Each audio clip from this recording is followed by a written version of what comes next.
for that introduction. Good evening, ladies and gentlemen. Good evening.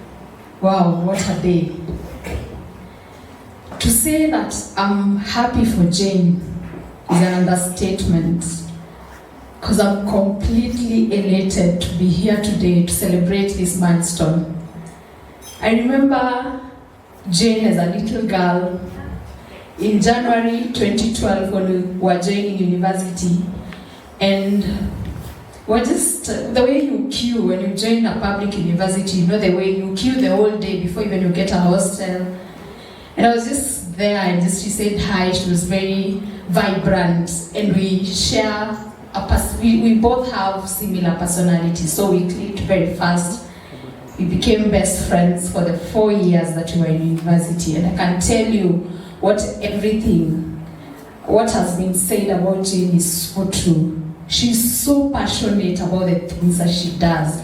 Do you know she was the first person to move out of hostel? Like, she moved out when she was in first year. I don't know how she convinced her dad to do that. Most of us, like for me, I was so afraid of my parents. I don't know whether they would have accepted me to move out. And it was so hard to convince them until I'm in third year. You're in attachment, so you have to use the attachment card. How she moved out, she had a TV, imagine, in first year.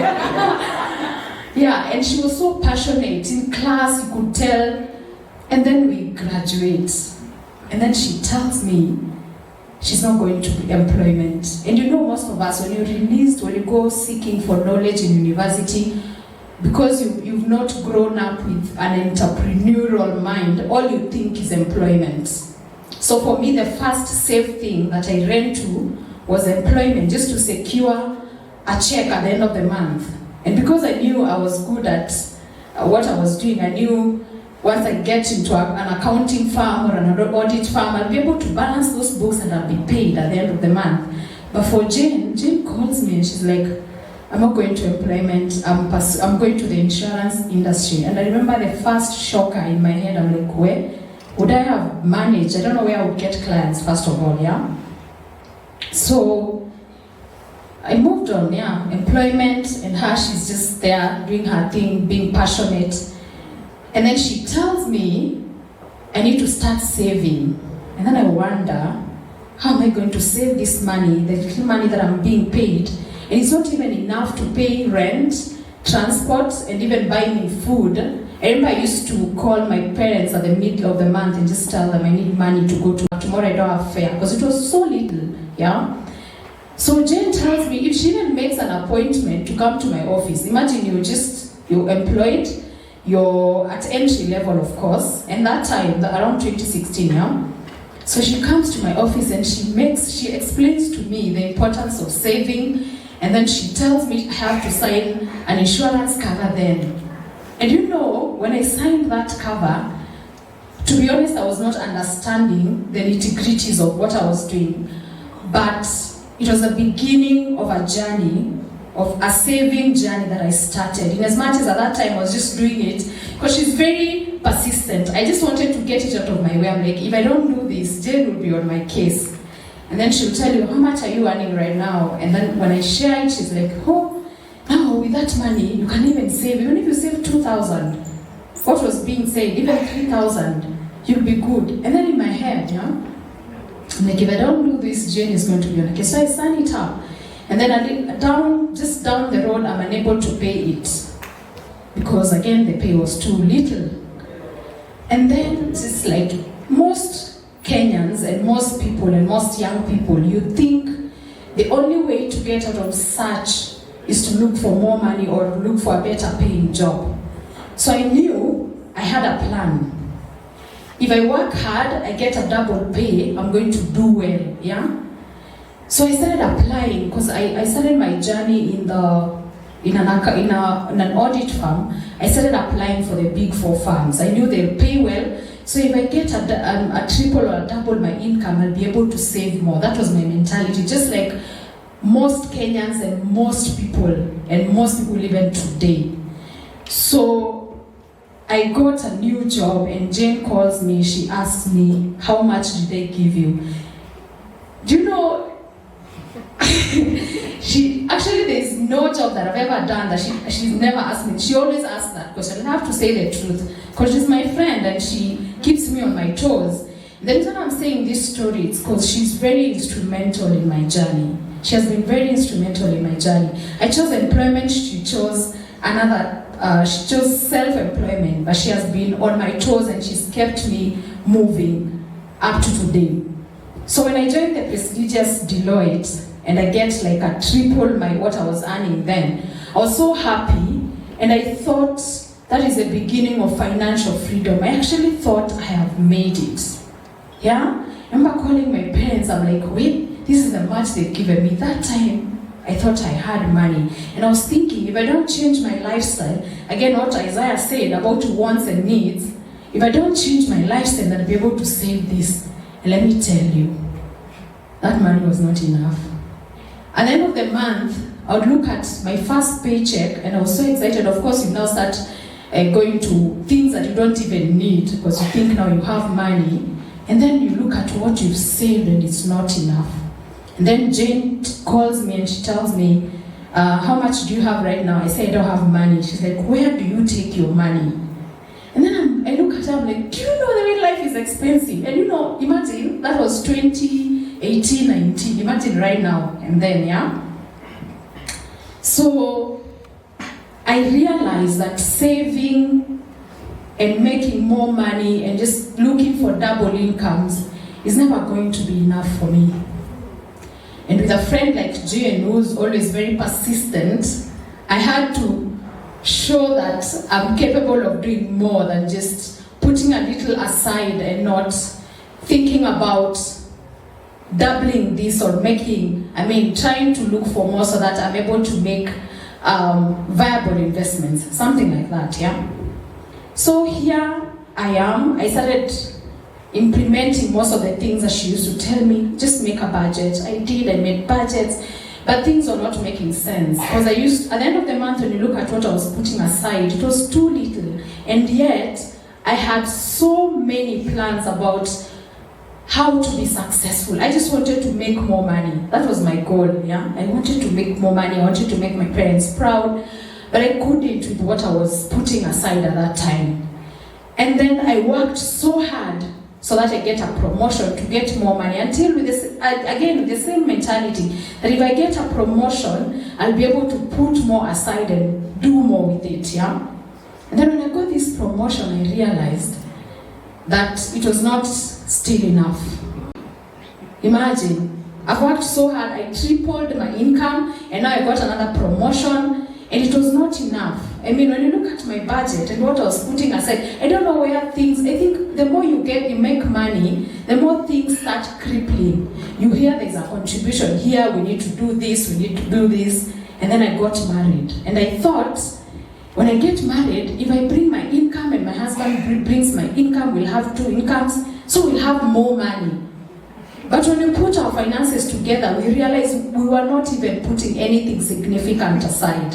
Imagine, after working all those years, I'm doing well at work, I'm getting promotions, but we're not seeing where the money is going. And yet, like everyone else in this room, we had so many plans. I know most of us know where we want to go. We've already pictured our retirement. We've already pictured ourselves in high positions, rich. We've already pictured that. But how to get there is the problem, yeah? So I was there, I started looking for another job because we realized with my husband, this money is not enough. So what do? First of all, let's start reading books about making money. Let's start watching things about making money. And then let's start thinking about ideas, business ideas. So we started researching about things that we could do on the side that could make us more money. And let me tell you something that I've learned, and it's one of the money lessons that I'll keep on mentioning Jane, because every time that I want to do something that has a financial implication, I always share it with her, and she's like, well, that's a good idea. But you see, if you do this and this could be better, yeah? So when we put aside, we made an Excel sheet, a Google sheet, and then we put all the ideas that we had and the money that we needed, and then we sat there looking at it. Imagine when you see people, when you just maybe going to work and you see someone has opened a new business, you speak about it until you get to work, but you do nothing about it. It's the same case when you meet, if today you are to meet Elon Musk, you'll be so elated about the fact that you've met him and you start talking about it so passionately, but you do even maybe pause for a second to think of what you've learned from that and implement it to make your life better. That was us. We just kept on talking about big things and doing nothing about them. And then just in a matter of time, when you think that you have money, you move to a bigger house, you start seeing we need 2 rooms. Again, what he said about wants and needs. You start moving to bigger houses without necessarily putting some deep thought into it. And then in just a matter of seconds, someone opens a business that you had thought about it just outside where you live. Imagine, one of our business ideas that we had really researched about, someone opened it just outside where we lived. And then we became their customers. That tells you, you have good ideas, but you do nothing about them. And what I've come to learn, and even through Jane, about being bold, about the things that you've thought about, the things that you've researched, you need to be bold and start them. And that is one of my lessons that I've learned in these few years of experience, that you need to be bold and implement the things that you've thought about. So we made a bold decision. And let me tell you, the things that forced us to make that bold decision is this. We decided we were forced to move because we were almost getting a child. So the house that we were living in was not enough. We needed an extra room to get a nanny. So when we moved and we got to the place where we moved, we realized something. We identified a problem in that place and we realized the people in that area did not have water.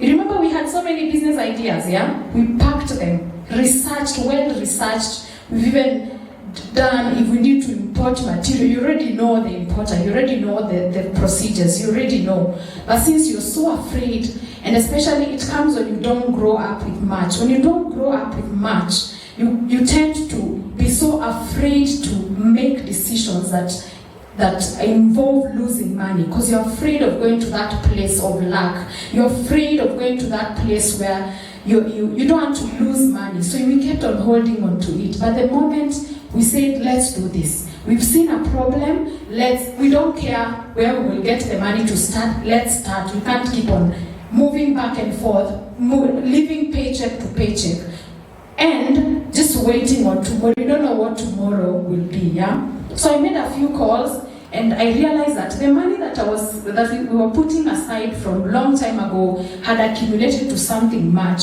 in a circle. So just we made calls, we got guarantors. Let me tell you, in 2 weeks the business was up. Wow. In 2 weeks the business was up.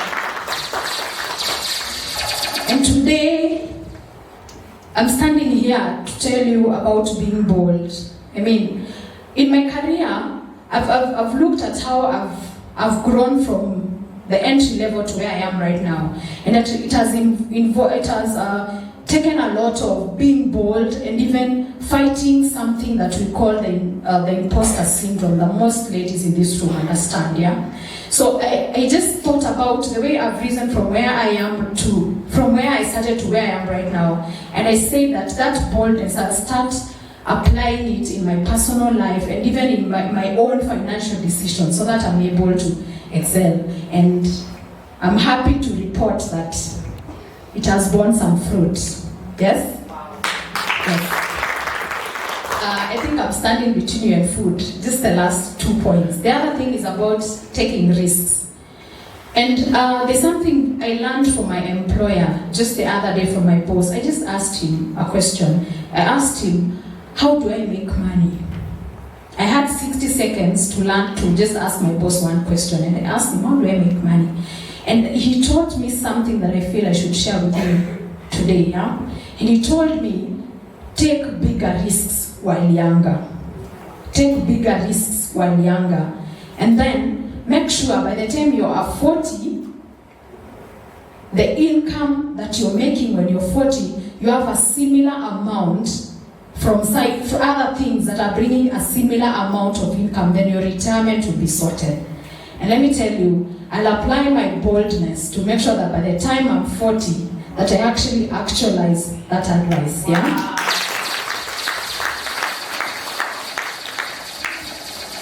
Yes. And the other thing, the last thing that I'm going to speak about, and it has been very instrumental in my growth and even in right now in these tough economic times, is just having the growth mindset. I mean, every time I wake up and look at the news, Ruto assigned something that will make sure that I've deducted something on my paycheck, right? And even most of us in this room that are in employment, you felt that we're already feeling the impact of the Finance Act 2023, the new taxes. I mean, it's deductions. Even nowadays when you look at it, because you're already used to, I mean, what new taxes are we going to have? I'm just telling you that this is not going to stop. The macroeconomic times, you see the way the shilling, the dollar, whatever is happening right now, it's not going to stop. But it's for us to look at other ways and utilize our growth mindset and find something that you can do that can give you more than what you're getting right now. Yeah? And as I conclude, I just want to thank my husband in absentia. He has been very instrumental in my financial journey, and he's been my partner in helping to make some of these decisions, and even helping running the business successfully, and even helping in making more bold moves as we move. And congratulations, Jane, for this. This is a bold move. I'm so impressed by this. I'm so happy to celebrate you. I'm really, really happy, and I'm looking forward to reading the book. And as we buy this book, yeah, don't just treat it as a source of knowledge. Just pick a theme and implement and wait for the results. Thank you.